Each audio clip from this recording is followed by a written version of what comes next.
The views and opinions expressed on this program are not necessarily those of this station, JVC Broadcasting Management, or its sponsors.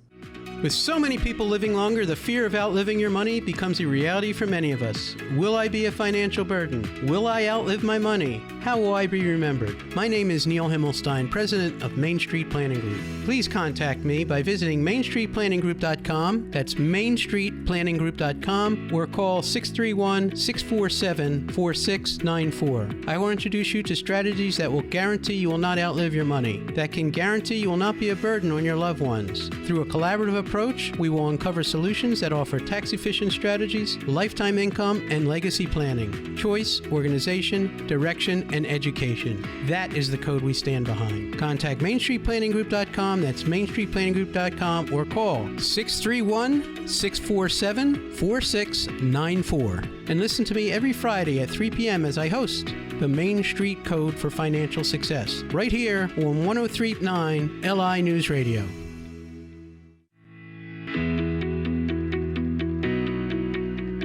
Good afternoon. Welcome to the Main Street Code for Financial Success.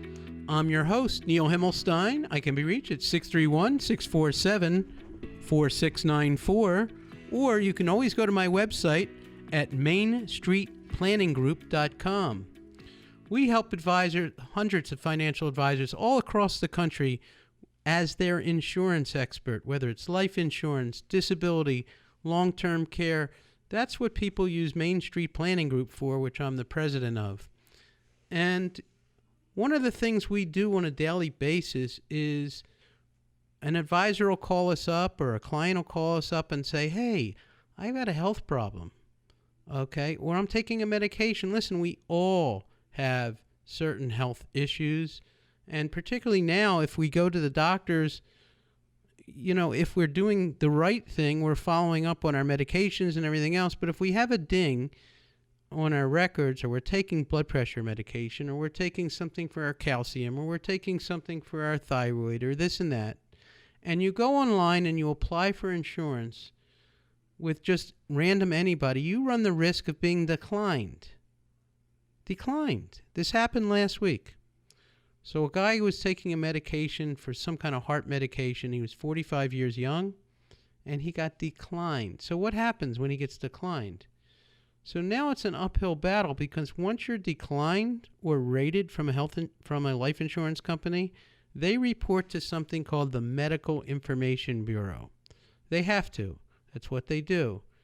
Once it's reported to that Medical Information Bureau, now every insurance company in the United States can go to that Medical Information Bureau, even though there's HIPAA laws and everything else. When you sign your HIPAA and you sign an application for life insurance, you're saying that A, they can check you out as a consumer, B, they can check out your health records. And part of your health records is this Medical Information Bureau.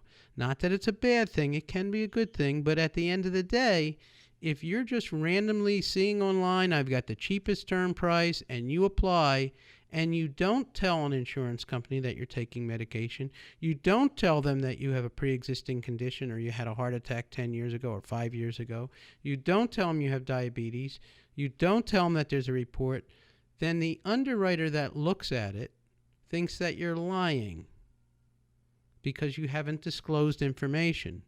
And if you're doing an online service, if you're doing it, it's very easy to make mistakes. It's very easy to overlook something. Oh, yeah, I forgot about that.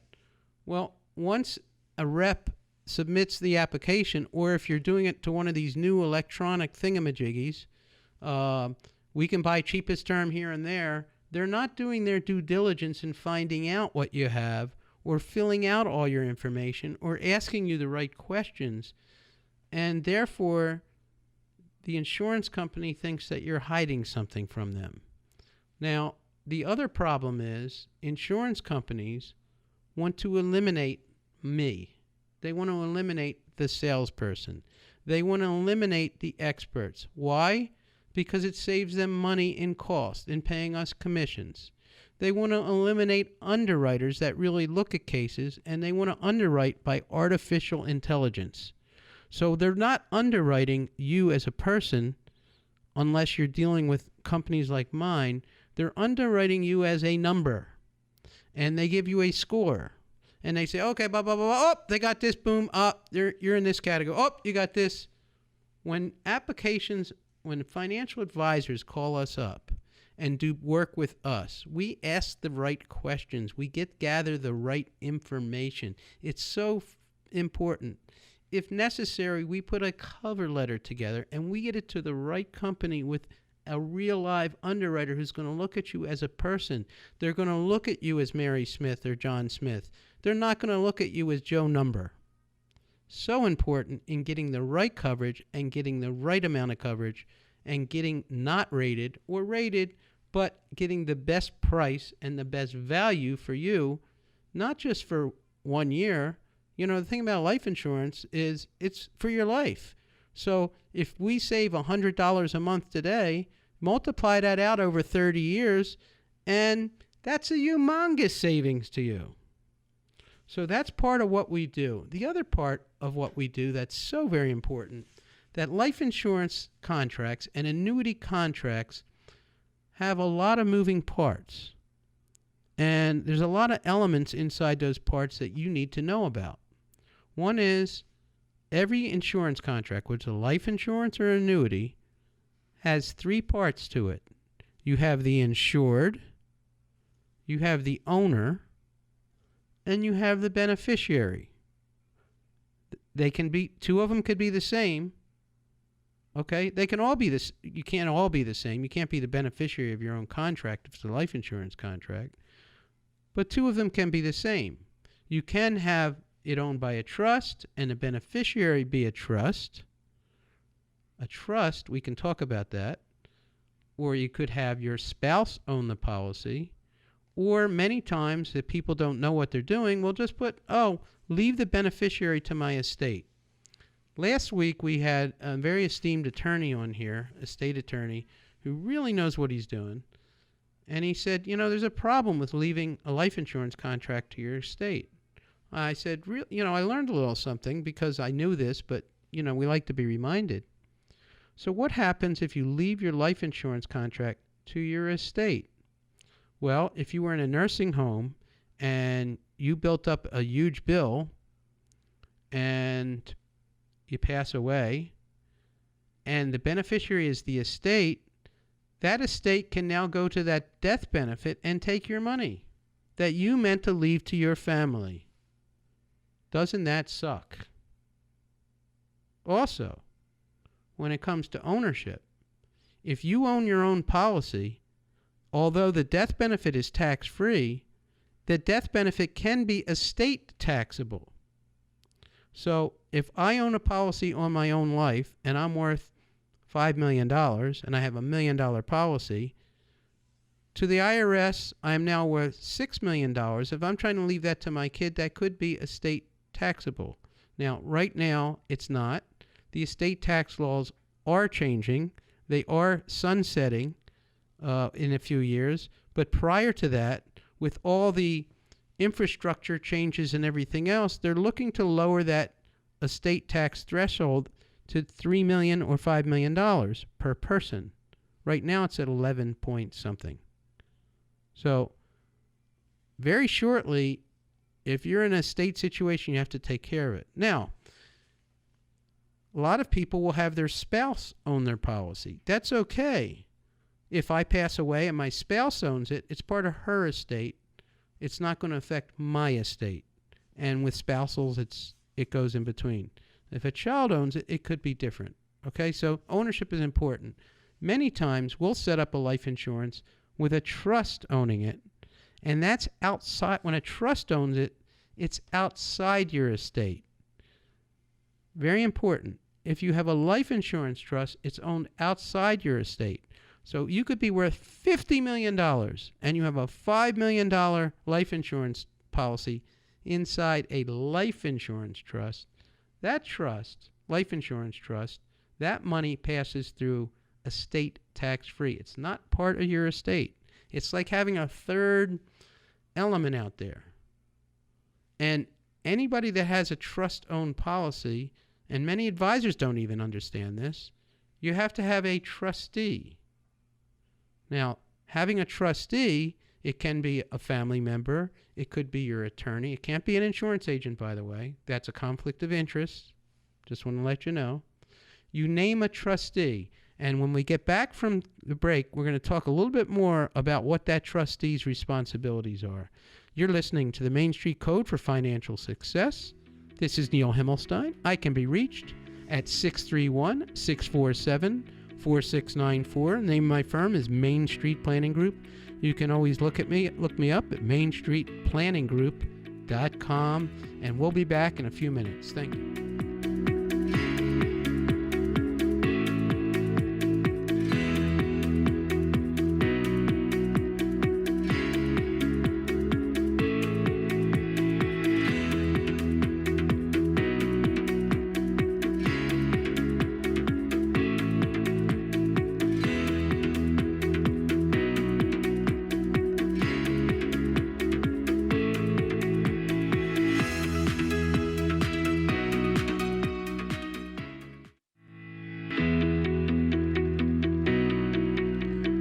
Good afternoon. Welcome back to the Main Street Code for Financial Success. I'm your host, Neil Himmelstein. I can be reached at 631-647-4694.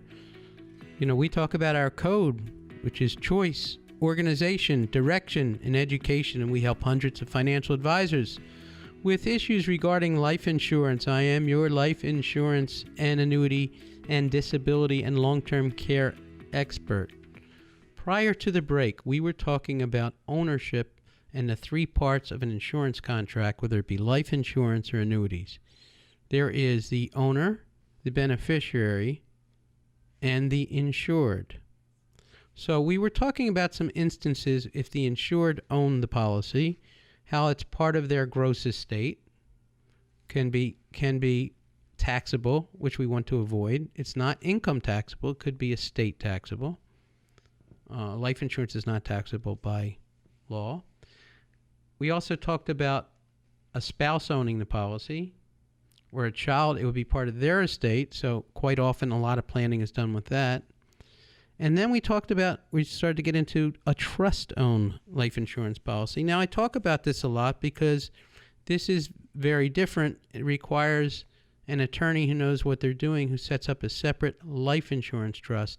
And the reason you might want to set one up is the policy can be held outside of your estate. So a lot of people will have this done with an attorney, and then they'll own their policy themselves and totally not use their trust and be absolutely stupid. So if you're doing that planning, you want to make sure that not only is a proper trust set up, but the trustees and the integral parts of that trust are set up correctly. So you name a trustee of the trust. The trustee of the trust is somebody you have to trust, by the way. I know it's using the word multiple times. The trustee is someone you trust to make financial decisions for you if you are not able to make that trust. So you might want to name a family member, but I know a particular situation where I had an 80-year-old client who named his wife as trustee and then I started to speak to him and said, well, let me ask you a quick question. Do you trust her with your money? He, right in front of her face, said, absolutely not, because she didn't care about money. Her life was great, blah, blah, blah. Everything was taken care of. She didn't have any responsibility of writing checks or anything else. Why would you want to have her entrusted with all of your money and assets and what to do with them if that's not a person that you trust to handle that? So when picking a trustee, and you can pick multiple trustees, doesn't have to be one, it could be multiple trustees, and I'll tell you why you might want to do that. It could be your state attorney, it could be your accountant, it could be a family member, it could be multiple family members, it could be your children, it could be the trustee of your trust. And if you select the trustee, signs for your policy as owner under the name of trustee. When you have a trustee, they have a fiduciary responsibility, whether it's your attorney, your friend, your partner, your children. They have a fiduciary responsibility for that contract, which means if premiums are due, and the trust owns the policy, the trust has to make those payments. The trustee has to make sure those payments are made. Also, if there's any investments done within that trust, that trustee has some legal responsibility of oversight to make sure that what's being done on your behalf is done properly. Very important that people realize that they're the trustees of the trust. So when you have these attorneys who set up these trusts and they're the trustee and they don't know what life insurance really is all about, they don't know all the integral they know enough to be dangerous. I know enough about estate planning that I know how to set up a life insurance contract, and I know the estate limits and how to maneuver things so that things are most tax efficient to your family. But I am not an estate attorney. An estate attorney is not an expert in life insurance. I'm an expert. So we work together, and it's nice that we work together because they need to know that that contract is performing, if they're doing their fiduciary responsibility, if that policy lapses and the trustee's not looking at it, they technically could be liable. So they really need to pick up, and they have to do their fiduciary responsibility, and they would be wise to send their contracts over to me so I can take a look at them to make sure the policies are performing, to make sure the beneficiaries are correct. Because the interesting thing about life insurance and annuities, by the way, is it's done by contract, not by will, by contract. So whatever the death benefit or whatever the proceeds of that annuity is done by contract. Now, we talked about trustees. Again, let's talk about annuities. We just had a situation that occurred in the last couple of weeks where an attorney called me up, and they had on their contract that one of the trustees can make decisions on the contract. And apparently there was several $100,000 in an annuity contract, and that trustee elected to take it all out. And he has it in his pocket. And he says, I have every right to. I'm one of the trustees. And they had anyone can sign. So sometimes you might want two trustees to counteract the other. So now the lawsuits are going to ensue. But guess what? If the contract says any trustee, he has legal right to it. If it says, no, both trustees must sign, then he doesn't, and the insurance company made a mistake. We're going to find that out when we go and look through that contract and look through all the paperwork with the insurance company and backtrack, which is something I also do that attorneys and CPAs and financial advisors come back to me with, is I do a lot of policy reviews. I look for a lot of things. We have another situation that occurred just yesterday. We had a divorced woman who had several contracts on her husband, who had taken out a lot of life insurance. He was fully disabled when he was 60, and the insurance company claimed that he didn't have a waiver of disability on his contracts. I went through those contracts and found that indeed he had what they call a waiver of disability rider inside his life insurance contracts. And I'm going to tell you how powerful this is. We are going to recoup hundreds of thousands of dollars of premiums that he paid in that he didn't have to because he was fully disabled. Hundreds of thousands of dollars just from a little technical thing about me looking into those contracts and looking at that original contract and saying, hey, guess what? They owe you the money. And I've done that more than once. And let's talk about that waiver of disability.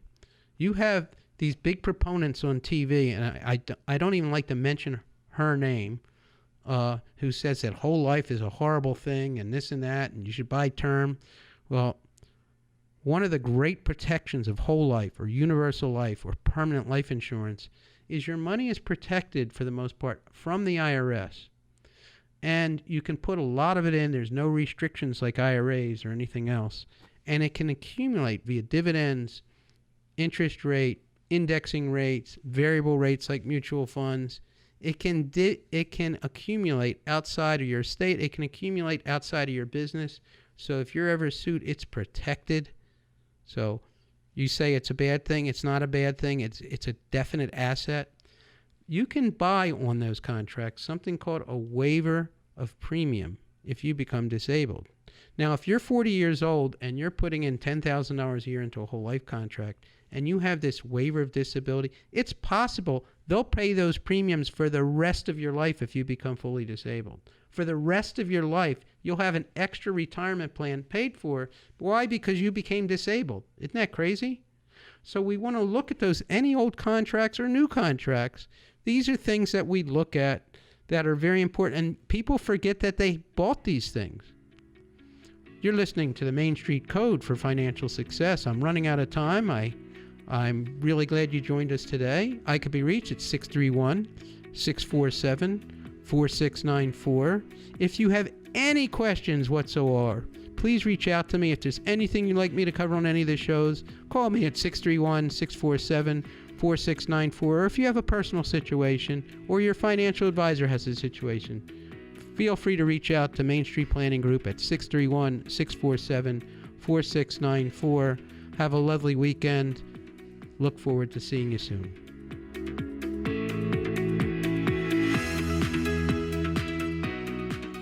The views and opinions expressed on this program are not necessarily those of this station, JVC Broadcasting Management, or its sponsors.